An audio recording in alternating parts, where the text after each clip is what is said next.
explicó que en el contrato estaba ese compromiso. Está hecho el compromiso y van a meter 60 Y los millones. arqueólogos dicen que eso es pura y física paja. Exacto. Sí. Pero bueno, la otra es porque- entrevistar al hijo de Rafael, ¿no, Alberto? Para sustentar más al papá. O sea, es un equipo. En el libreto es él Juan está- Pablo el que pide esas Él está enfadadísimo. ayudas. Está enfadadísimo. Vamos a seguir con el tema toda la semana y cuando se produzca la noticia, imagínese. Rafa, gracias. Llegó Gustavo Petro, llegó la fórmula vicepresidencial, la doctora Robledo, aquí a la W. Estos son los titulares de eltiempo.com. Alberto Suárez en directo. Lo más leído hasta ahora en eltiempo.com es el registro del sismo de 5.4 puntos que ocurrió en Manizales. Los organismos de emergencia, por fortuna, no reportan afectaciones mayores en la región tras el movimiento. También ha sido muy consultada la historia de cómo cayó alias Chengo, hermano de Otoniel, el máximo jefe del clan del Golfo. En otras historias judiciales ha sido muy consultada la noticia de los millonarios bienes de Óscar Darío Restrepo, alias Porrón, a los que se les aplicó la figura de extinción de dominio. Finalmente, destacamos que los médicos del Mónaco descartaron que la lesión de Falcao sea de gravedad y sugerimos ver la primera entrega de la serie La Cucharita, que este lunes trae un tutorial para preparar lentejas criollas. Son las 12, llegó Vicky con la doctora Robledo y con el candidato Gustavo Petro a la W.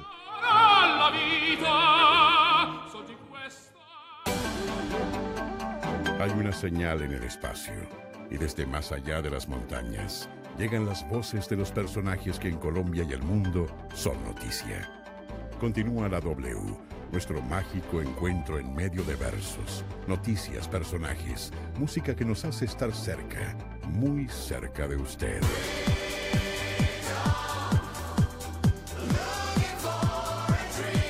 La W, primer informativo de la frecuencia modulada. Primer lugar de sintonía. La W presenta Vicky Dávila. Arena Bogotá, con la espectacular Arena Imagine, el mundo de los niños, ubicado sobre la calle 80. Arena Bogotá presenta en la W, Boletín de Noticias. Hola, ¿qué tal? Muy buenas tardes, los saludamos, bienvenidos, esta es la W, gracias por acompañarnos. Hoy, Gustavo Petro con su fórmula vicepresidencial Ángela María Robledo. Tuvimos a Sergio Fajardo con Claudia López, a Germán Vargas el pasado lunes. Uy, se nos fue la luz. Muy bien. No es para tanto, sí. Esta cabina está repleta. Ya volvió la luz. Ya llegó Gustavo Petro, ya está Ángela María Robledo. Les decía que hace 8 días tuvimos a Germán Vargas. Ya tenemos agendado a De la Calle con su fórmula vicepresidencial Clara López. Y estamos pendientes de Iván Duque con Marta Lucía Ramírez. Esa es nuestra actividad de este mes con los candidatos presidenciales. Que vengan con su fórmula vicepresidencial. 12 del día, 12 minutos. Muy rápido actualizamos noticias. Adrián, en Manizales. Vicky, buenas tardes. Sobre las 10:42 de la mañana en la capital de Caldas se sintió un sismo fuerte cuyo epicentro fue en el municipio de Neira con magnitud de 6,2 de profundidad. Escuchemos a Jairo López, director de la Unidad de Gestión de Riesgo de Manizales. Es importante contarle a la ciudadanía que la Unidad de Gestión del Riesgo, a través de sus diferentes organismos de socorro, ha estado realizando un barrido por los diferentes sectores de la ciudad, donde al momento solo se han encontrado 2 novedades. Una novedad en el edificio BBVA, contiguo a la Gobernación de Caldas, y otra situación ubicada en el sector del barrio El Prado, en la edificación donde funciona ASBA Salud de este sector. Vicky Oyente, la secretaria de Gobierno del municipio de Neira, donde se registró el epicentro del sismo, también entregó un reporte. Hay información que en la vereda El Cardal se sintió como una explosión, un sonido de una explosión, y allí contamos con una falla geológica. Entonces, muy probablemente puede ese suceso que tenga que ver con esa información que nos están brindando. Vicky, finalmente las autoridades de Unidad de Gestión de Riesgo están haciendo un barrido constante por las diferentes edificaciones del centro histórico de la ciudad para verificar que no haya grietas ni peligros en la capital caldense. 12 del día, 3 minutos. Ángela María Robledo, Gustavo Petro, solo en segundos aquí en la W. Están acá. Nos acompañan con el hashtag numeral Ángela María y Petro en la W. Ángela María y Petro en la W.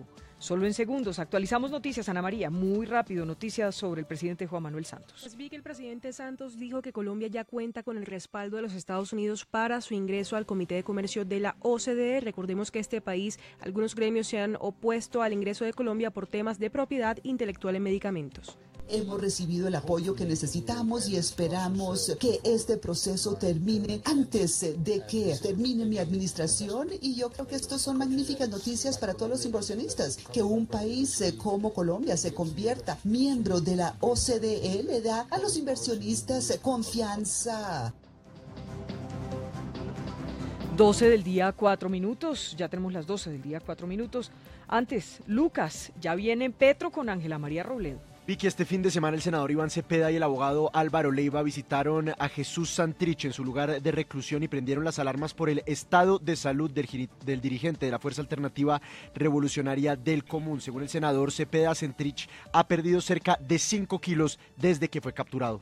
Bueno, lo que constatamos con el doctor Álvaro Leiva es que el señor Santrich ha perdido 5 kilos de peso en los últimos 12 días como resultado de esta huelga de hambre que él declaró y que ha venido cumpliendo de una manera rigurosa, y que también en los exámenes médicos que le han practicado aparece ya un cuadro de hipoglicemia. Bueno, pero lo que le pase a Santrich es culpa del que coma. Sí, pero ahora viene un debate complejo, que es si el Estado puede intervenir para garantizar su salud o no. Pero ¿cómo puede intervenir? ¿Obligarlo a ponerle una medicación? ¿La gata cómo hace? Hospitalizándolo, pero ahí hay un debate. Pero si no se deja. Pero ahí hay un debate complejo de si el Estado puede o no interferir con esa huelga de hambre. Pero si lo puede dejar morir si él quiere. Pues. Exactamente. Pero lo que ha dicho, lo que he escuchado por parte del INPEI, incluso de otras autoridades, es que si se agrava su estado de salud, pues sí tienen la obligación de trasladarlo a un centro médico y pues ponerlo a tratamiento o algo. Pues sobre todo si tuviera un colapso, si perdiera la conciencia, por decirlo así. Porque además recordemos que él sufre de otras enfermedades. Exactamente, que se epilepsia, le puede tiene epilepsia, por lo que hemos podido saber. Que se agravan por cuenta del tema de la huelga. De la falta de alimentación. Toma solamente agua aromática. Ya viene Gustavo Petro, Ángela María Robledo, solo en segundos. Oriana, muy rápido, noticia, ¿qué dijo el ministro de Defensa? Vicky, el ministro Luis Carlos Villegas respondió a las críticas que hizo el columnista Mauricio Vargas en El Tiempo, donde calificó a los oficiales de la cúpula militar y de policía de tontos al hablar de la ineficacia y corrupción en la fuerza pública. Por esta razón, Villegas dijo que reconoce los graves problemas en regiones como el Catatumbo y Nariño, pero que se están realizando las más grandes operaciones militares de la historia en estas regiones. Dijo que no son tontos los oficiales que producen resultados como la captura de alias Chengo, el hermano de Otoniel, y que más tontos son quienes confunden estridencia con eficacia. Escuche. Estar al mismo tiempo dando resultados contra las amenazas persistentes y del lado de la defensa de los acuerdos de la paz. No es de tontos, es de gente comprometida, primero con la Constitución y segundo con las líneas de gobierno. Aquí tenemos serios problemas en muchas regiones del país, pero este es un país que cambió dramáticamente su dinámica. Frente a frente. 12 del día, 7 minutos. Sí, ya los tenemos frente a frente a Ángela María Robledo y a Gustavo Petro. Bienvenidos, gracias por aceptar esta invitación de la W. Hoy en Fórmula, porque hace 8 días dije con Germán Vargas que venían en pareja y no les gustó. Bienvenidos. Bueno, gracias Vicky, muy amable. Gracias Vicky, muchas gracias por la por la mejor invitación. Vicepresidenta. Están felices, ¿no? Historia del país. Yo también. Bueno, gracias Julio, muy bien, muchas gracias. ¿Cómo les ha ido juntos, Ola? ¿Cómo ha sido ese...? ¿Ustedes eran amigos antes? Sí nos conocíamos, obviamente, porque el trasegar político hace que existan encuentros alrededor de diversos temas. El tema de la paz, el tema en la alcaldía y las circunstancias de Peñalosa en Bogotá nos han acercado muchísimo. Antaño yo propuse que Moco fuera alcalde. Claro, yo no lo olvido. Y al principio, eso fue en el año, ya se me olvidó. La primera alcaldía. Para la primera alcaldía, y Ángela fue integrante de ese gobierno, ¿cierto? Yo fui de la segunda alcaldía donde ustedes también lo apoyaron. Ustedes perdonaron, estuvieron en la Plaza de Bolívar en ese ritual donde Antanas pidió perdón porque se había retirado de la primera alcaldía. Sí. Allá estuviste tú con Antonio Navarro. Yo lo recuerdo perfecto. Ahí nos fuimos conociendo. Sí, señor. Y en este caso, Ángela María, ¿cómo ha sido ese empalme entre los dos? ¿Cómo es eso? ¿Se reúnen en el día? ¿Cada uno está en sus tareas? ¿Cómo es la cosa? ¿Cómo están trabajando en equipo? Bueno, la verdad es que con Gustavo concertamos una agenda complementaria. La tarea de Gustavo en especial son las plazas públicas. Mi tarea es viajar a territorios, a recoger, a consolidar, a escuchar lo que significa esta apuesta maravillosa de la Colombia humana, a encontrarme con múltiples sectores y cuando lo consideramos importante vamos los dos juntos a la plaza, como ayer en Zipaquirá, un lugar emblemático para este país, para la historia. Dije allí que allí se había tejido la relación entre el Caribe y el interior, con García Márquez y con Gustavo Petro, y bueno, yo llegué más temprano, estuve reunida con jóvenes, con universitarios, con mujeres, con viejas, en un ritual muy bello, porque en Zipaquirá el feminicidio ha ido escalando, la violencia intrafamiliar, los jóvenes están llenos de expectativa respecto a esta oferta de fortalecer la educación superior en Colombia, y ya luego llegó Gustavo a la plaza a una intervención muy fuerte, muy interesante y bajo la lluvia inclemente, pero allí estuvimos. Mire, la última encuesta, Gustavo Petro, 36-26. Iván Duque sigue encabezando, le hablo de la encuesta de Guarumo ayer en El Tiempo, y 26. ¿Le gusta esa encuesta o no? Ya tiene uno que irse ubicando. Digamos, en el conjunto, las encuestas últimas. Sí. Para tener excepto la del pronóstico, que ese sí es un invento ahí de mi dialecto. La de cifras y conceptos no le gusta. Es que eso no es encuesta. No, es un estudio, no es como eso no es un pronóstico, se llama así. Pronóstico, es exacto. La proyección. Yo también tengo otro pronóstico. Pero, digamos, la falla de esa exactamente es que mide lo que ellos llaman el poder de la estructura, pero es lo que nosotros deberíamos llamar la maquinaria. Y efectivamente, y hay que concederles, si la maquinaria es capaz de comprar los votos en Colombia, pues gana a los dueños de la maquinaria. Pero si la maquinaria no es capaz de comprar los votos, como suele suceder en las campañas presidenciales, los dueños de la maquinaria no ganan las elecciones. Todo depende del ciudadano y la ciudadana, y sobre todo de aquella que venía como una tradición vendiendo el voto. Si deja de hacerlo, los dueños de las maquinarias no tienen nada que hacer en Colombia. Se van. Si Se van no del país, se van de la política porque dejarían de ser dueños de votos. ¿Y usted ha hecho encuesta interna en la campaña? No, la verdad no tenemos todavía los recursos suficientes para eso. Que es una falla, porque eso, aunque obviamente nadie le va a hacer a creer en una encuesta interna, sí le sirve al interior de la campaña para saber si se está diciendo la verdad o no, e ir siguiendo el desarrollo de la opinión pública. Si ustedes logran pasar, Ángela María, segunda vuelta, sea con Iván Duque, bueno, hasta ahora él es el que va encabezando en todas las encuestas, encabeza Iván Duque, en las que hemos conocido publicadas, o si llegara a pasar Germán Vargas, o el que sea, si ustedes pasan a segunda vuelta, ¿ustedes creen que pueden ganar? Yo creo que sí. Parte de la tarea que también he estado cumpliendo y que concertamos con Gustavo es, si algo me ha caracterizado en mi tarea política y académica es la capacidad de tejer relaciones.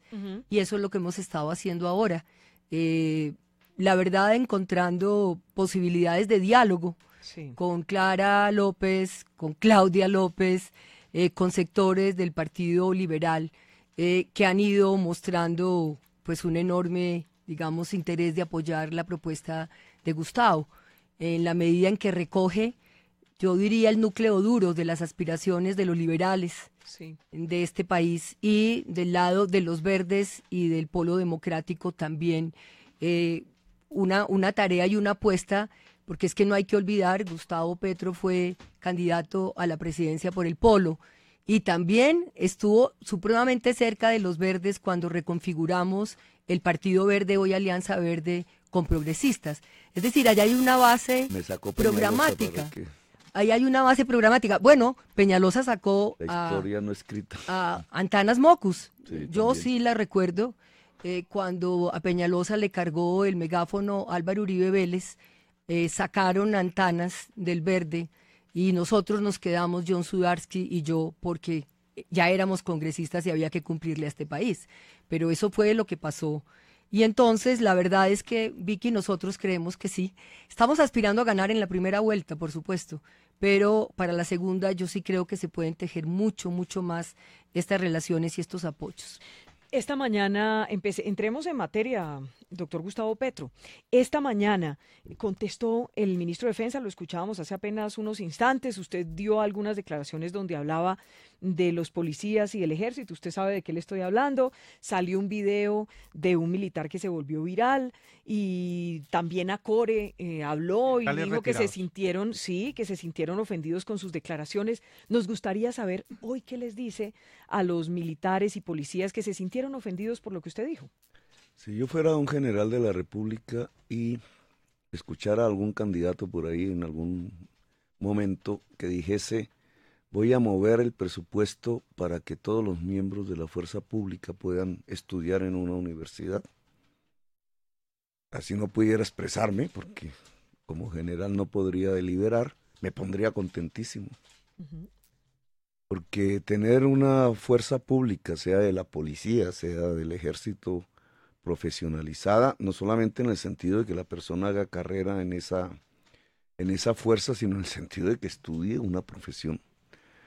Pero de hecho lo que haría es elevar sustancialmente la calidad de esa institución. Todas las instituciones de Colombia, públicas o privadas, cualquiera, hasta la familia como institución básica, eleva su calidad si sus integrantes tienen educación superior.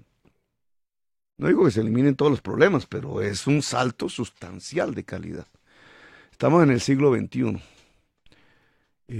Y el ministro de Defensa, que realmente es la cabeza de este tema, al salir hoy a decir que le parece que estaba marginalizando, fue la palabra. Sí, esa es la palabra exacta. Marginalizando a los soldados y los policías de Colombia, porque decía que la mayoría no tenían educación superior y que le pasaba como a toda la juventud colombiana, que en su mayoría, 80 de cada 100, no tienen educación superior porque no los dejan, no pueden, no porque no quieran. Me parece que eso es una salvajada, ¿sabes? Porque lo que sí conduce a marginalizar es impedir que tengan una formación superior. O sea, ¿lo entendieron mal? Usted, porque lo que yo entiendo de lo que he escuchado es como si ellos lo hubieran tomado como una ofensa, como algo peyorativo, como... No, tú sabes que ahí ya en eso está es la política. Claro, yo conozco a Core. Claro. A mí me tocó sufrir a Core siendo copresidente de la Comisión de Paz y sus debates enardecidos del ex general Ruiz en contra de la paz. O sea, si tanto quieren a los muchachos del ejército y de la policía, ¿por qué no quisieron parar esa máquina de la guerra? Ellos lo que están haciendo es, como dice Gustavo, encontrando un pretexto para apoyar a Iván Duque, no hay duda. Salieron cuántas veces, Gustavo, con el no, ellos apoyaron la votación por el no, entonces que no vengan ahora a decir que les interesan los muchachos que mueren en la guerra. Yo salí a esta Colombia profunda, yo recorrí como copresidente de la Comisión de Paz los lugares más inhóspitos, donde están muchachos que es verdad, que aspiran a seguir educándose y formándose, y la base del ejército, muchos de ellos muchas veces no han terminado ni siquiera el bachillerato. A propósito de eso, quisiera usted, Gustavo Petro, enviarles un mensaje directamente a ellos, a los policías y militares que, bueno, estábamos hablando de Acore, que son los militares que ya están por fuera, o los generales. Los generales. No son pero, los militares, ¿qué les son quisiera? un grupo. No, y de policías también. Es un grupo ideológico, para ponerlo. Pero para ser francos, son los que ya están por fuera. Pero no son todos, digamos, pero es un grupo importante. Es un grupo ideológico que hace política. Sí, y es importante. Legítimo, que es su voz, no, tampoco la vamos a desconocer. Pero ¿qué le quiere decir al policía y al militar que hoy lo están viendo? Pero hay que tenerlo bien como un referente. Es un grupo de oficiales de la época de la Guerra Fría, estuvieron allí en ese entonces siendo miembros activos, se educaron en ese tipo de contexto en el mundo. Hoy realmente ya no logran decirle a la sociedad colombiana las cosas que hoy necesita la sociedad colombiana. En cierta forma están en el pasado. No representan ni a las fuerzas militares de hoy, ni a las fuerzas militares que salieron ya de su servicio. Pero el ministro de Defensa sí. Apenas, por eso, entonces la discusión es diferente con el ministro de Defensa, porque él sí está. Uno puede entender un general de estos de la época de la Guerra Fría, porque no le gusta que digan que los soldados pueden pasar, si el ejército es profesional, ojo, porque si el ejército no es profesional, no es posible que los soldados puedan pasar por una universidad. Profesional, ¿qué significa en este caso? Que hagan su carrera militar. El soldado, no solamente el teniente, el capitán, que de por sí pues ya la ha escogido, sino el soldado escoge entrar en el ejército porque quiere hacer una vida militar. Ese es el ejército profesional, se le paga por eso, no es gratis. Lo que conocemos como el soldado profesional. Exacto, entonces el ejército que Colombia necesita en el postconflicto es un ejército profesional. ¿Eso qué implicación tiene? Que no hay servicio militar obligatorio, que es un asunto de ley. Que si las circunstancias del país lo necesitan o no. Si estamos en un posconflicto, y ese tema pues obviamente está en debate, no necesitamos servicio militar obligatorio. El soldado entra libremente porque quiere hacer una carrera militar y allí es esencial, y ese es el tema de mi propuesta, que además de hacer su carrera militar pueda tener los estudios de educación superior pagos por el Ministerio de Defensa. Incluso recordar, Gustavo, que esa iniciativa de voluntariedad frente al servicio militar estaba en un proyecto que presentamos los copresidentes de la Comisión de Paz de Senado y Cámara.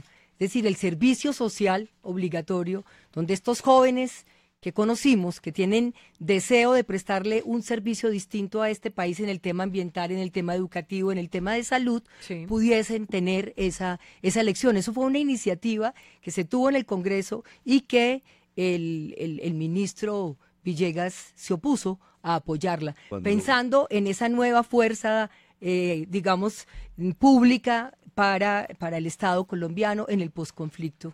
Mira que cuando como alcalde entregué unas habitaciones, tienen un sistema para calentar, digamos, la habitación allá en el páramo de Sumapaz, que sí hace frío, un poco de jovencitos metidos ahí día y noche, por razones de la guerra, del conflicto, cuidando un sitio estratégico, 500.000, y el alcalde de Bogotá fue y cambió completamente las instalaciones, que eran unos bultos, dormían prácticamente a la intemperie, botados allí.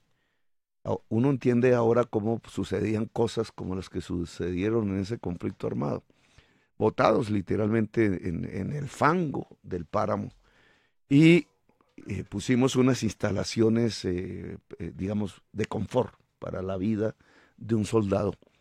Y allí hablaba con los mandos, entonces hablábamos del posconflicto. Bueno, y si se acaba la guerra, ¿qué? En esa alta montaña que se llama. Pues, y la conversación tenía que ver con cómo, por ejemplo, esa fuerza militar podía cuidar ambientalmente el lugar, porque de ahí sale todo el agua. Y había conversamos mucho de eso, pero ¿eso qué significa? Que muchos miembros de las fuerzas militares tienen que estudiar del cambio climático, que es el principal peligro a la seguridad de una sociedad hoy. Tienen que estudiar de medio ambiente, tienen que estudiar de ingeniería hidráulica, etcétera, de acuerdo a sus vocaciones, no por ser militar, entonces no debe estudiar. ¿Quién dijo eso? Esa fuerza militar en el posconflicto estaría muchísimo más capacitada para afrontar las tareas institucionales que se le demanden. Y esto tiene que ver con algo que es más general, es que estamos en el siglo XXI. Y en el siglo XXI una sociedad puede prosperar y pasar adelante solo si es una sociedad del conocimiento. Solo si. Se necesitan más cosas, pero si no es una sociedad del conocimiento, jamás pasará. Y una sociedad del conocimiento es que todas sus secciones, sus fuerzas, sus estratos, sus edades estén permanentemente estudiando. Pero usted entonces habla, decir habla de que los es un soldados crimen, que profesionales, es hablar doctor de Petro. marginalizar, que es odiar, como dijeron en algunos discursos, o peor aún, que algunas personas de los medios de comunicaciones utilicen esa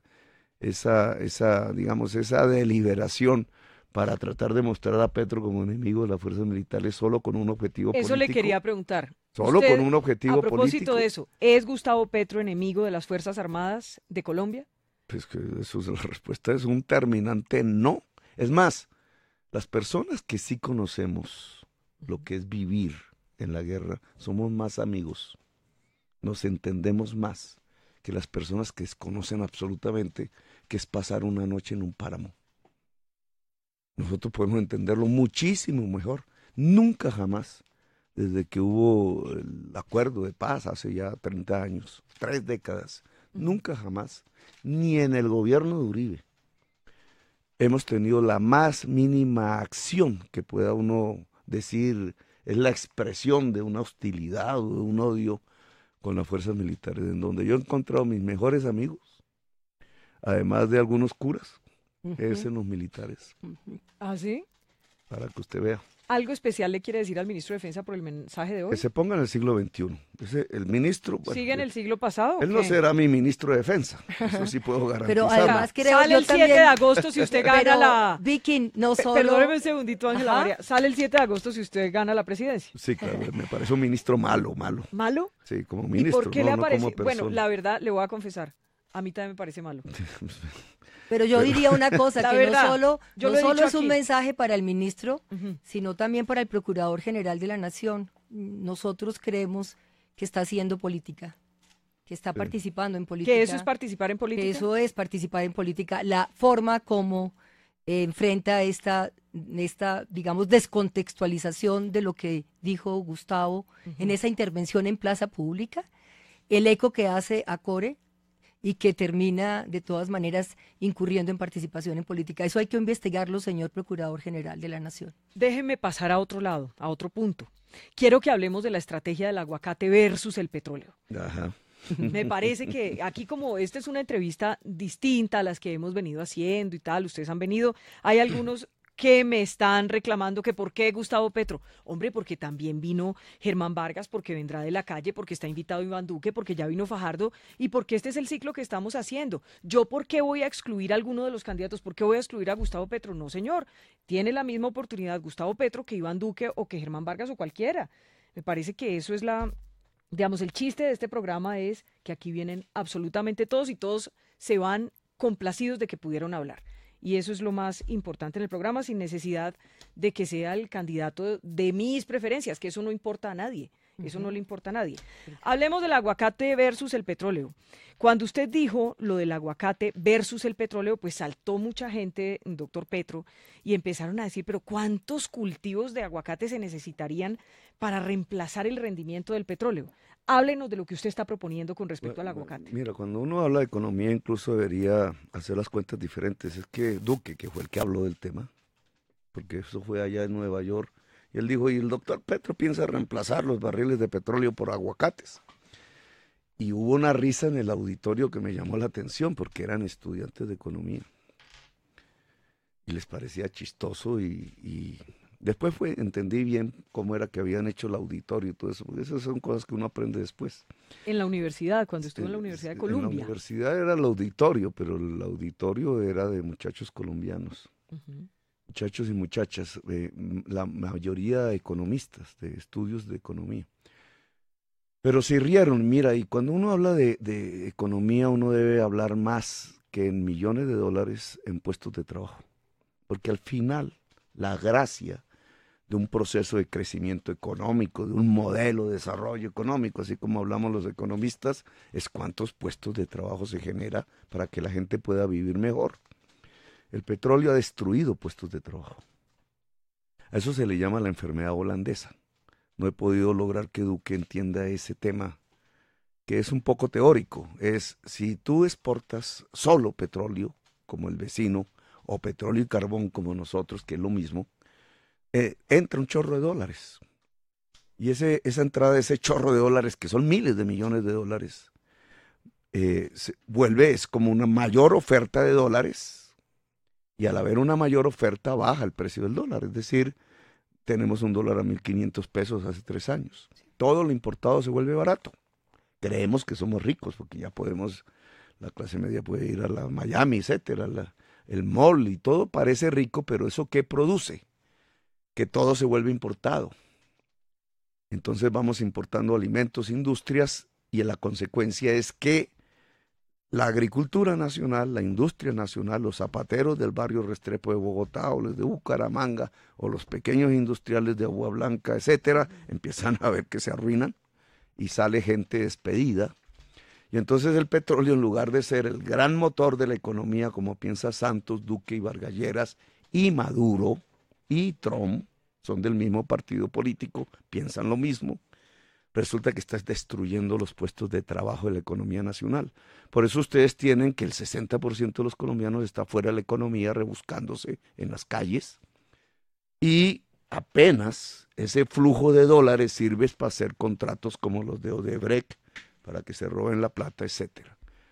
Cuando nosotros hablamos del aguacate, gracias a Duque, estamos pensando en otro modelo que si lo miras en puestos de trabajo, es muchísimo mejor. Mira, el café produce un puesto de trabajo cada 1,5 hectáreas. Los economistas debieron haberle dicho al país que apenas se cayó el precio del petróleo y cesó el flujo de dólares el año pasado, las exportaciones de café se dispararon a 12 millones de sacos de café, de cargas de café, y volvimos a ser un país cafetero. Solo faltó que el petróleo se cayera para que el café volviera a saltar. Ahora que el petróleo otra vez se está recuperando, no a los mismos niveles de antes, otra vez el café se cae. Ese juego no es porque sí, es decir, hay un conflicto y una contradicción real entre o producir petróleo o, y subrayo la palabra o, tener agricultura e industria. Y el mejor espejo de eso es lo que pasa al otro lado de la frontera. Claro, si tú importas todo y se te cae el precio y ya olvidaste producir alimentos y transformarlos, te mueres de hambre. Pero yo, Entonces, sí. Listo, pero me parece muy importante lo que dice Gustavo, porque yo vengo de una zona cafetera. Yo soy caldense, manizaleña, y me tocó una época digamos, de pujanza de esa región donde no solo se producía café, que era nuestra cultura, sino también muchísimos otros productos, cacao, por ejemplo. Y hoy que regresé a acompañar a Risaralda a la tarea y que voy a finales de esta semana a mi tierra, yo encuentro departamentos absolutamente empobrecidos, donde dicen que la gran afectación fue volvernos monodependientes del petróleo y fuera de eso lo que significó también la apertura económica. Es decir, tienen el paisaje más hermoso decretado por la UNESCO como un paisaje para el mundo entero, pero son 3 departamentos, ¿cierto? Hoy 3, en mi época era solo 1, absolutamente empobrecidos, una economía cafetera que produjo educación, salud y que hoy no puede, digamos, levantar la cabeza. Esa es la propuesta nuestra, ¿cierto, Gustavo? Fortalecer y potenciar de nuevo esa economía agrícola, porque fuimos también potencia y despensa para Centroamérica hace muchos años. Y industrializar también. Mira estos 2 daticos solo como para... Sí, pero me gustaría leerle un mensaje que le manda un petrolero. Un petrolero. Petrolero, sí, petrolero. ¿Pero trabajador o dueño de pozo petrolero? No, es trabajador, no es petrolero dueño. No es el dueño. Dice, no es el dueño. Mire lo que dice. El tema de fondo es si en realidad piensa acabar la industria petrolera, empezando por Ecopetrol, la empresa más importante del Estado y del país, y cómo en sus 4 años de gobierno reemplazaría esa renta, que llegó a ser de 32 billones de impuestos, regalías y dividendos. Este año, que la industria empieza a recuperarse, se estiman en 17 billones. ¿Va a renunciar a ellos? ¿Cómo los piensa reemplazar? Tiene 2 opciones, más impuestos o menos plata de inversión. Sí, eso ya se produjo, ¿no? Eso no es que yo proponga. Es que ya los ingresos del petróleo que recibía el Estado, que llegaron a ser 3.3% del PIB, del Producto Interno Bruto, o sea, de la economía, el 3.3% de la economía lo recibía el Estado, hoy es el 0.3%. O sea, eso ya se produjo. Es que no es un problema de qué es lo que vamos a hacer, es que ya estamos en la agonía del modelo petrolero, ya fracasó. Lo que hay que hacer es una transición tienes dos alternativas. O haces el fracking, es decir, le metes todo el agua de la región a sacar con inyección hidráulica y 150 químicos mezclados. Ella ha dicho que fracking no. Los cunchos del petróleo, y esa es una propuesta que está dentro de Duque, así ahora diga que no, y de Vargas Lleras explícitamente, y por eso quieren limitar consultas, etcétera. O haces eso y tienes apenas 5 años más. No es que resuelves el problema, es que aplazas el problema, pero te tiras el agua. O haces una transición tranquila. Por ejemplo, tenemos más o menos 50,000 trabajadores en el carbón y el petróleo, incluido el que me escribe. Si se acaba el petróleo, los pozos, como está sucediendo ya hoy, pues Ecopetrol llega y lo echa. Y adiós, y el problema lo resuelve él en la calle, vaya a saber con cuántas afugias. Si hacemos una transición pacífica, nosotros podemos lograr que los capitales que hoy se mueven alrededor del Cerrejón, la mina más grande del mundo a cielo abierto, y el Cesar, se trasladen a producir energía solar allá donde más sol hay en el año, en toda América del Sur, excepto el norte de Chile. Es decir, hay una potencia. Ecopetrol se convierte, si da ese paso aún con los recursos que todavía tiene, porque tiene la oportunidad, se convierte en la empresa generadora de energía eléctrica solar más grande de América Latina. ¿Y cuántos puestos de trabajo se generan? Porque por eso yo digo que hay que medir estos en puestos de trabajo. 10 veces más que sacando el petróleo. Esa es la experiencia de los Estados Unidos. Es decir, podría perfectamente, si el país desarrolla las energías limpias en las cuales tiene capacidad, vientos y sol, pasar de 50,000 trabajadores que hoy están en carbón y petróleo, trasladándolos incluso a ellos, hacia 500,000 trabajadores en la generación y el mantenimiento de las energías limpias. Y eso es una transición. Así se puede salvar Ecopetrol. Lo peor que se puede hacer es decir, esto es carreta, esto es populismo, esto es castrochavismo. Los castrochavistas lo que están haciendo es profundizar el modelo petrolero en Venezuela, lo cual llevan a sus sociedades a la insostenibilidad total. Nosotros lo que estamos tratando de hacer es transitar, no solamente en términos de puestos de trabajo. Fíjate que, hablando del aguacate, sí, el aguacate produce un puesto cada 2.5 hectáreas. En promedio, los cultivos agrarios producen un puesto cada 5 hectáreas. Tú tienes 10 millones de hectáreas de tierras fértiles que hoy no producen una mata de yuca, ni una mata de maíz. Están en manos del narcotráfico o sus amigos. Es el producto de lo que ha pasado en Colombia. Toda la agricultura colombiana está en 5 millones de hectáreas. Cuando nosotros hablamos de este tema aquí la vez pasada que vine, sí, que es los mega narcoterratenientes, sus fuerzas políticas y la gran posesión improductiva de la tierra, pues pónganlo en puestos de trabajo. Si esas tierras cultivasen alimentos, tendrías 2 millones de puestos de trabajo en el agro. Estás hablando de superar la pobreza en el agro. Pero adicionalmente eso es lo que te produce la industrialización en la ciudad. Usted habla del castrochavismo y tengo que leerle un trino de Álvaro Uribe Vélez. Bueno. El doctor Gustavo Petro es tan mal administrador como Maduro y tan buen orador como Chávez. ¿Cómo le pareció ese trino de Álvaro Uribe? Me toca leerlo a través de tu boca porque el hombre me bloqueó. No, usted lo leyó antes. No, sí. Usted lo leyó antes porque en una fotico. Sí. Porque él no resiste el debate directo. ¿Qué opina de ese trino que puso? Por eso me bloqueó. No, yo le respondí, ¿no? Con otro trino. No sé si lo habrá respondido otra vez, pero yo le dije, primero desbloquéeme y debatimos. Y segundo, explíqueme primero por qué los testigos contra él y contra el jefe de debate de Iván Duque murieron. Esa es la primera explicación que tiene que dar. Él se puso a decir en uno del pasado trino que yo iba a acabar el Festival Vallenato, que va. Lo invito a bailar vallenato a ver si es capaz de bailar mejor que yo.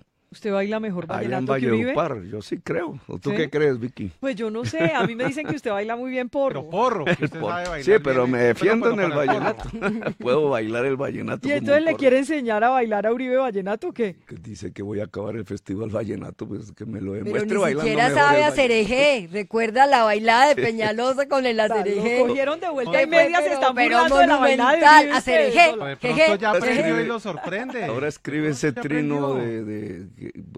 claro, primero desbloquee y debatimos, y primero explique, porque yo sí creo que se muere el testigo de estrella, digamos, que la Corte Suprema había pedido que cuidaran, que es un testigo contra en el proceso judicial Uribe y contra Ramos, que dijeron que era el jefe de debate de Duque, ahora ya se arrepintieron y no dicen nada. Silencio, o sea, la No, pero el pelea propio es viendo a presidente ver sí fue a cómo la busca una fiscalía a pelea pedir que lo con Petro. investigara. ¿Cuál Busca- presidente? El expresidente Uribe Ah, el fue a la expresidente, fiscalía, el no, senador. él Ajá. fue y le pidió a la fiscalía que investigara, lo mismo a la corte, que él era el más interesado en que averiguaran exactamente qué fue lo que pasó. Sí, cuando en ese crimen. investigan y aparece otro testigo también se muere. Pero no Yo es lo que tuve, le mira, yo toca tuve a Uribe hacer, un caso personal pedir mío. que se investigue. En una de mis investigaciones, de esas que hice en el Congreso sobre la parapolítica, investigando el tema de el paramilitarismo en Antioquia, me metí en el tema del Aro, de la masacre del Aro, donde un helicóptero de la gobernación, mientras él era gobernador, estaba patrullando la zona durante 48 horas que ocurrió la masacre, mientras Mancuso se llevaba el ganado de los campesinos. Esos sí son expropiadores, y se lo robaba cerca de 800 reses. Allí había un testigo estrella que condenaron a 40 años de cárcel porque fue un autor de la masacre, el señor Villalba. El señor Villalba me llamó desde la cárcel y empezó a darme datos de la masacre del Aro. Y yo mandé un abogado a hablar con él. Y el señor Uribe se enteró y dijo que yo estaba construyendo un testigo falso, igual que ahora. Y de pronto aparece que el señor Villalba, que estaba condenado a 40 años, lo sueltan de la cárcel. En el gobierno de Uribe le dan una de esas prerrogativas, lo sacan de la cárcel y lo matan. Y era un testigo contra Uribe. Y entonces esta situación de testigos muertos no es el último.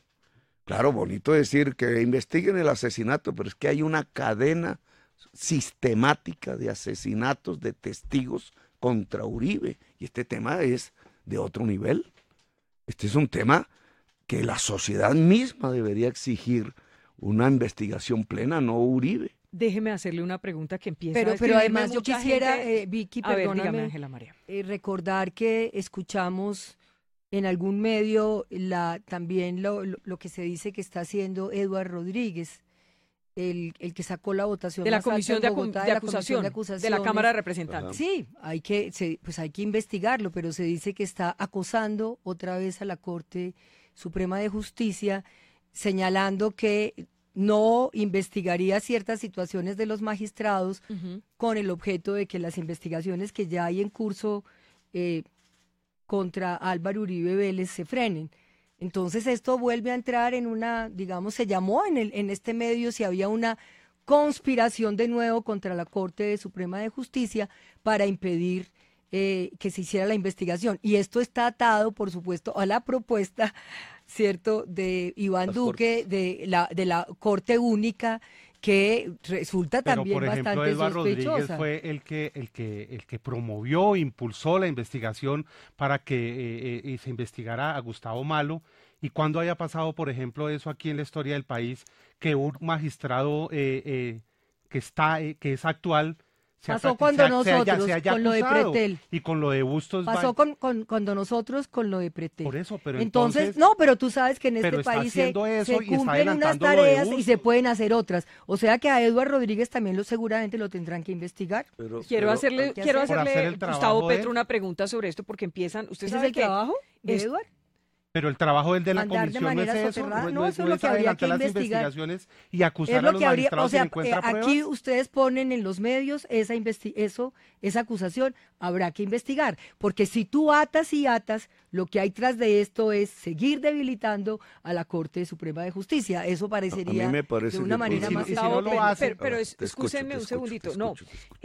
a propósito de esto que estamos tratando, ustedes saben que hay temas que son Sí. supremamente sensibles. Cuando tocan el tema del expresidente Álvaro Uribe, pues mucha gente Salta. se siente aludida, mucha gente se preocupa, mucha gente se angustia.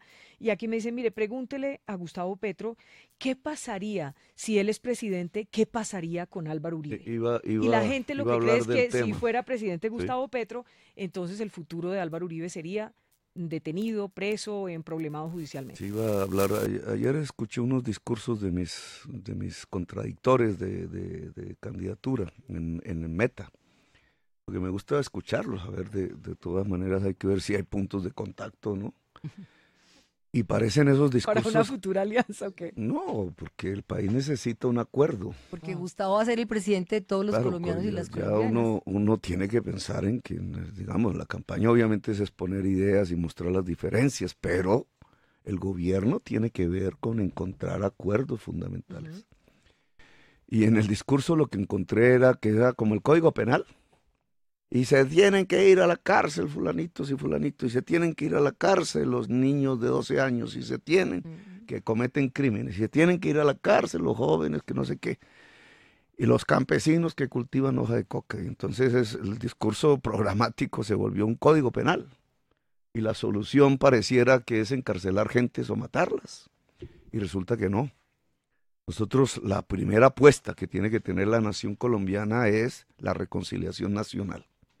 Y eso no es una palabreja, eso surge, lo hemos descubierto los colombianos a partir de la verdad. La verdad no es para vengarse. Yo he hecho de mi vida parlamentaria una búsqueda de verdades. Incómoda, sí, me trajeron mucha impopularidad, pero yo creo que era necesario que se supiera. Es que la clase política tradicional de Colombia se ligó al narcotráfico y generó un genocidio sobre el pueblo colombiano para mantenerse en el poder. Y eso que sus simpatizantes lo quieran ocultar, hagan lo que hagan, todos los días florecen y florecen indicios que lo muestran. Pero es una verdad no aceptada, digamos. Cuando uno habla de una verdad aceptada es como hicieron los alemanes en la época de Hitler. Sí, nos equivocamos como sociedad, sí, hay que hacer entonces estas cosas de manera diferente, tomar las lecciones de la historia. Aquí no. Y el peligro de ese no, de tratar de tapar, de tratar de legitimar lo que hacen los electores, un sector de electores, digamos, de estas fuerzas políticas retardatarias, es propiciar que siga la situación. Y ese es el problema. Pero no me ha contestado la pregunta. Entonces, si yo soy presidente, la JEP, porque entonces aquí hay ya una discusión alrededor de la justicia, pues si el debate se vuelve código penal, pues el tema de la justicia se vuelve prioridad. Y entonces hay dos propuestas. Una, la que lanzó el candidato Duque, que es cerrar cortes.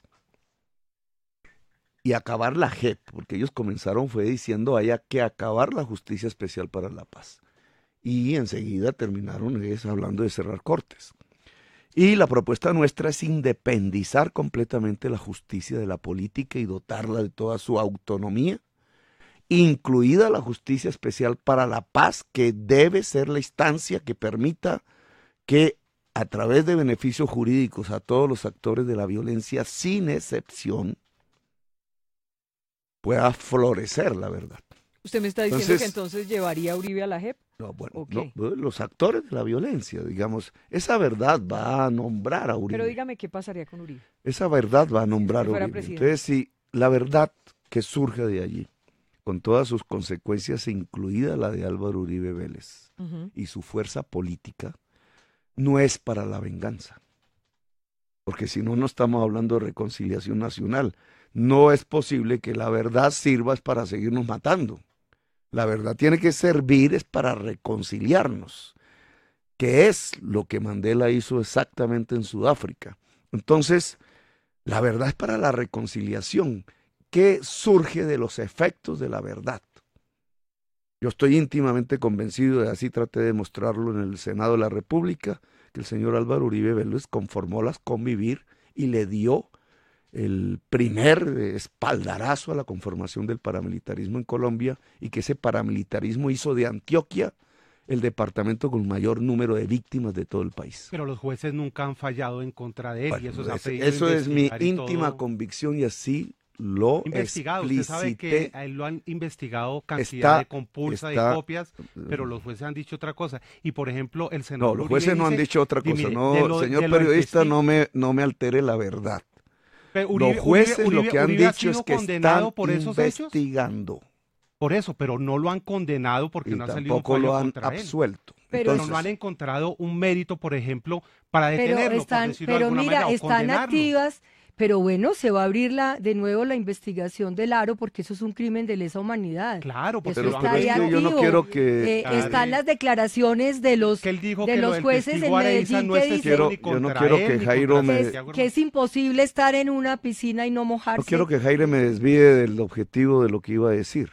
Claro, usted puede considerar, como Que a muchos, Uribe lo y lo, absolvieron. lo No hay respeto, que absolución. no hay nada contra Eso hay él. que ser No, preciso. yo tengo mi íntima convicción, Pero y lo tampoco he lo dicho han absuelto. públicamente, y lo he demostrado a través del debate político. Y entonces sugiero ver en el internet, todavía existe, el video sobre el paramilitarismo en Antioquia, que fue mi mejor debate en mi vida parlamentaria. Y ahí están las pruebas y las evidencias. Ahora, la JEP, la Justicia Especial para la Paz, los jueces, son los que tienen que determinar eso hoy. Ahora, ¿para qué? ¿Para llevar a Uribe Vélez a la cárcel o a extraditarlo o llevarlo a la Corte Penal Internacional? No, Petro no va a hacer eso. Petro no le va a tocar ninguno, ni interés económico, ni familiar, ni personal, ni político. Lo que yo sí creo es que esa verdad tiene que aparecer para que nos podamos reconciliar. ¿Reconciliar qué significa?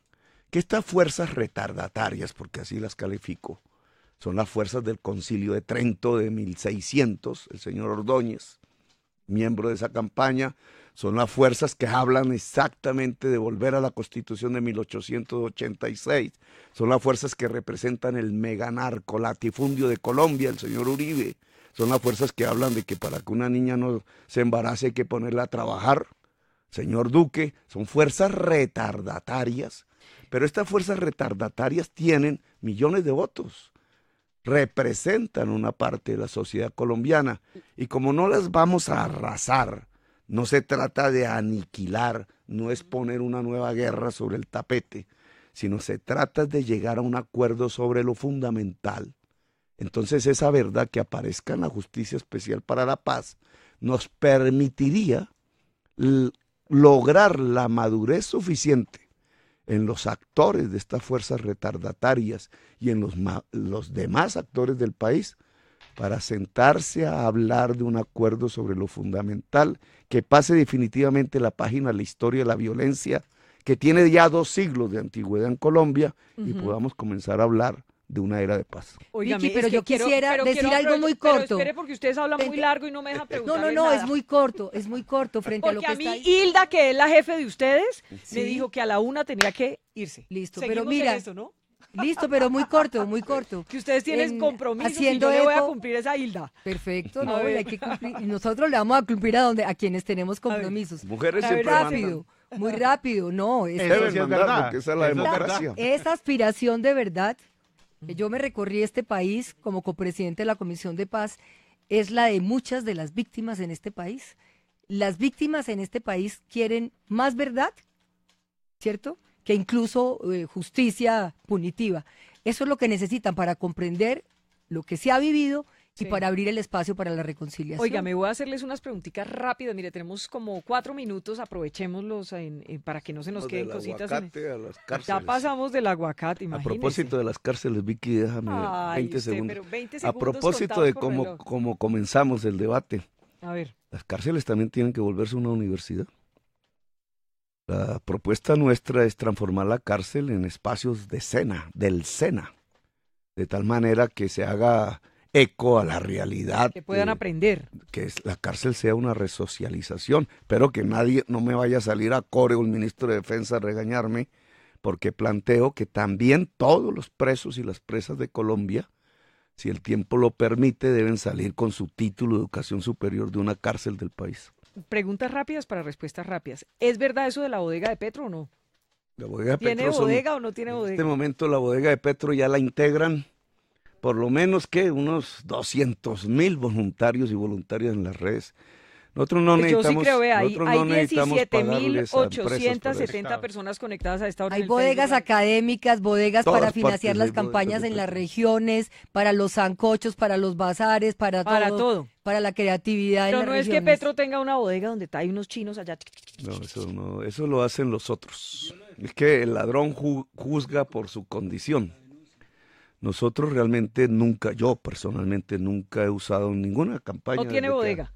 Ese método, tú entrevistaste al señor JJ Rendón. Ay, le íbamos a preguntar, pero si veo, usted nos quita hasta las preguntas. Ese método, ¿Sabes qué le vamos a preguntar? ese método son 2 rieles, ponen a rodar 2 rieles en la campaña. Un riel se ve decente. Sí. Uy, pero ese señor no insulta a nadie. Los asesores gringos le dicen, usted no me insulta ni ataca a nadie. Y por el otro riel va todo el insulto y la destrucción personal del contrincante. El otro riel nadie lo conoce, Pero con la es bodega, pago, son bodegas, son empresas, son empresas que cobran, Los mismos. son empresas que están ahí ocultas, nadie sabe dónde, pero en las redes destruyen al contrincante. Eso fue lo que nos pasó en la Ola Verde con Antanas Mocus. Es recuerden. Cambridge Ahí está Analytica. JJ. Ese invento es el DAS. Eso fue lo que hizo el DAS cuando Álvaro Uribe propició a través del DAS la destrucción de su oposición a partir del desprestigio moral. Y ese invento del DAS se ha continuado hoy, por eso trajeron a JJ Rendón, todas esas cosas, pero eso se hace con miles de millones de pesos en una campaña oculta. Jamás yo personalmente voy a hacer algo por el estilo. A propósito de JJ Rendón, Jairo, me parece que es muy importante preguntarle a Gustavo Petro lo que dijo fundamentalmente sobre... Palabras más, palabras menos, Sí. doctor Petro dice, entiendo que ha habido financiación del gobierno venezolano a Gustavo Petro. ¿Eso es cierto? Pues yo debería estar preso. Olvídese que si eso existiera, así fuese en un mínimo indicio, el fiscal Néstor Humberto Martínez no me hubiera llevado preso. La hubiera cogido ahí mismo y ya estaría como Lula en la cárcel. Estaría ya acompañando a Santrich. Lo que él busca es que al decir eso, que él sabe que es una calumnia, y es una calumnia delictiva, pero como él cree que está en Estados Unidos viviendo, entonces no se le puede juzgar aquí. Y resulta que en Estados Unidos también se le puede juzgar y es lo que voy a hacer. Entonces lanza eso, sabe que los periodistas lo van a repetir en los medios de comunicación y sabe que entonces unos centenares de miles de colombianos que escuchan eso se van a creer el cuento. Y eso es lo que busca. No es probar, que era lo que debería hacer. Bueno, pruebe. No es probar. Él sabe que no puede probarlo. ¿Y sabes por qué sabe que no puede probarlo? Porque sabe que es una mentira. Y como sabe que es una mentira y que está cometiendo un delito, no se viene a vivir a Colombia, porque cree que está protegido por los Estados Unidos. ¿Va a denunciar? Claro. Eso es un delito allá en Estados Unidos también. Donde vive es un delito. Pero lo que él busca es que un periodista o una periodista lo repita. Y al repetirlo, entonces la gente cree. Pero, doctor Petro, para que usted tenga la tranquilidad, después de la entrevista de Bailey, nosotros entrevistamos a JJ Rendón. Usted sabe, es que aquí tenemos a todo el mundo. Que son más o menos parecidos. Sí, ¿quién? ¿Quién, Bailey y yo o Bailey? No. Bailey, Vicky o Para Bailey, nada, JJ. tú nada. Óigame. Ya para Bailey terminar. era amigo mío antes. pero Una no. cosita, 20 segundos. Lo que está pasando en el proceso de paz. Jodido el tema de la corrupción en las platas de la paz. Jesús Santrich preso por cocaína, según la DEA. Y en este caso el Paisa ya se fue. Hay una clara división entre Timochenko y Iván Márquez, que se fue para el Caquetá. ¿Cómo está viendo el tema de la paz, que pareciera como si se le estuviera yendo como agua entre las manos al presidente Santos? A mí me parece que una lucha armada que ya se había degradado no va a dar un proceso de paz propiamente dicho. Que el país nos toca a todos entender que ni los señores que dejaron las armas son guerrilleros románticos que querían cambiar el mundo. Eso era en la época de la Guerra Fría, el Che Guevara. Muchos guerrilleros latinoamericanos siguieron eso, pero eso cambió completamente. Hoy en el siglo XXI no existe ese romanticismo ni ese ideal político, ni siquiera está planteado un esquema de lucha ideológica por el estilo. Los que están en los campos de batalla de Colombia desde hace mucho tiempo lo están porque están financiados por el narcotráfico, porque viven de eso de alguna manera u otra. Para no hablar de propiamente el narcotráfico, en alguna cadena del narcotráfico están. Y eso degrada completamente las personas y las ideas y las querencias y lo que se quiera. Y cuando viene el proceso ya de negociaciones, pues se refleja. Y es lo que estamos viendo. Independientemente de que tanta razón tengan, ya los jueces lo dirán, como dice aquí mi amigo Jairo. Pero se refleja la degradación. Y por eso lo que hay que intentar hacer es, primero, que se acabe esa guerra, porque si continúa peor, más degradación. Y segundo, plantear de verdad la paz. Pero plantear de verdad la paz es con la sociedad, no es con los guerrilleros o los militares, es la sociedad. Y lo que plantearía una sociedad que quiera construir la paz son reformas sociales que no están en los acuerdos de negociación de La Habana. En cierta forma, Santos nos trastocó la tesis central de la paz con un acuerdo con una guerrilla. El acuerdo con una guerrilla no es la paz, es el acuerdo para acabar una guerra con esa guerrilla. La paz es un acuerdo entre toda la sociedad colombiana para hacer reformas sociales que son indispensables para que esta sociedad conviva en paz. Entre otras, una de ellas, el que la tierra fértil produzca alimentos o que la gente joven de Colombia pueda entrar a la universidad. Las disidencias se sienten traicionadas por Santos y por los comandantes de las FARC. Yo ya no llamaría Ya eso no son disidencias. Es que esas palabras también conducen. O sea, no, acuérdate cuando son? en el gobierno de Uribe los paramilitares hacen un acuerdo. Claro, y entonces se vuelven después Bacrim. lo llaman Bacrim. Sí. Y más o ¿Y menos estos es lo qué mismo. son? Entonces, ¿las disidencias qué son? No, ya digamos, la guerrilla política de Colombia se acabó. Y todo lo que hay en Colombia hoy es ejércitos del narcotráfico. Criminales. Y lo mismo da el tal Guacho, ¿cómo se llama? Guacho. Lo mismo es que el señor Otoniel allá, o como se llame, el del Clan del Golfo. Eso no significa que no tengas una política alrededor del narcotráfico, porque podríamos pensar en un sistema de sometimiento a la justicia colectivo para organizaciones narcotraficantes y de la corrupción. Pero eso es con la fiscalía, eso ya no es una negociación política. Óigame, para terminar, usted no nos puede dejar ir sin la cantada. Yo la vi cantando ahora, usted es cantante. Yo no soy cantante. Ángela soy una María cantante Robledo. aficionada, pero a ver, la cantante échese un eres bolero. tú. Échese un bolero, un pedacito. No, hombre, ¿cómo le voy a quitar protagonismo aquí a la Todavía, cuando amanece quiero verte todo el día. Cuando oscurece sigue siendo mi alegría, tu presencia, vida mía. Todavía seguiremos trabajando para que la Colombia humana sea una realidad para Colombia. ¿Viene el 21 de mayo al debate vicepresidencial? Sí, venimos. Confirmada. Confirmada. ¿Usted viene el 25 de Espero que mayo, una doctor Petro? Una disquera no me vaya a quitar la vicepresidenta. ¿Viene 25 de mayo al debate de la W? Pues sí, Estamos en está agendado, ahí está. Ahí está. Y me están diciendo que si va a ir, me pidieron este favor y yo hago el favor porque es la W. La W, El Tiempo y la Andy están en un debate que si van a ir el miércoles. Tenemos un debate previo de portafolio. Es que hay una competencia ahí bastante. Dura, yo ¿no? estoy en manifestaciones, así que el eje de mi campaña es la plaza pública. Bueno. Y quiero seguir ahí, pero ¿qué hay les un decimos debate a los previo muchachos de la Andy? de portafolio. ¿Hoy lo tienen en la agenda o no lo tienen en la agenda? No está en la agenda. Nos dicen acá, ellos estaban atentos a esta respuesta. Creo que estamos, ¿dónde? Nariño. En Ipiales y Ipiales y Pasto. Nariño. Bueno, y la Unión. Pues a los dos, doctor Gustavo Petro. Gracias. Ángela María Robledo, siempre gracias por venir, gracias por atender esta invitación. Ya nos queda lo del 25 de mayo, que ahí está usted, y lo del 21 de mayo, 21. que ya es, que se acabe esta campaña ya. Listo, ya. Que ganemos rápido. Nosotros nos la estamos gozando, ¿cierto, Gustavo? Sí, Es bella la campaña que estamos haciendo. Pues mil gracias por acompañarnos. Oiga, lo de los 200.000 muchachos, o no sé qué, hoy llegamos a más de 18.000, ¿no? 18.000, más de 18.000 personas conectadas. Bueno. ¿Y el récord dónde está? Yo lo tengo todavía. Tiene todavía, sí. Y es tendencia número 1 en Twitter.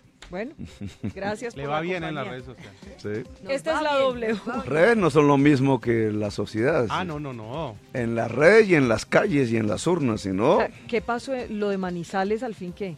Los candidatos quedaron como molestos que porque esperaban que usted Yo le recomiendo a los organizadores de eventos de estos debates es que no manipulen para ponerle auditorios a algún candidato determinado, porque eso lleva a ese tipo de problemas. Vicky, pero para cerrar eso también, hemos ido a muchos escenarios universitarios y hemos podido hacer debates, entonces sin no problema. es verdad que los universitarios, esa es mi tierra, Manizales, yo la conozco, Manizales es hoy en día una ciudad universitaria sí. y quizá faltó abrir mucho más ese espacio para que llegaran todos los estudiantes que hoy cada vez están participando más en política. Es muy interesante lo que está pasando en las universidades. Los dejo ir tranquilos. Muchas gracias. Bueno, gracias.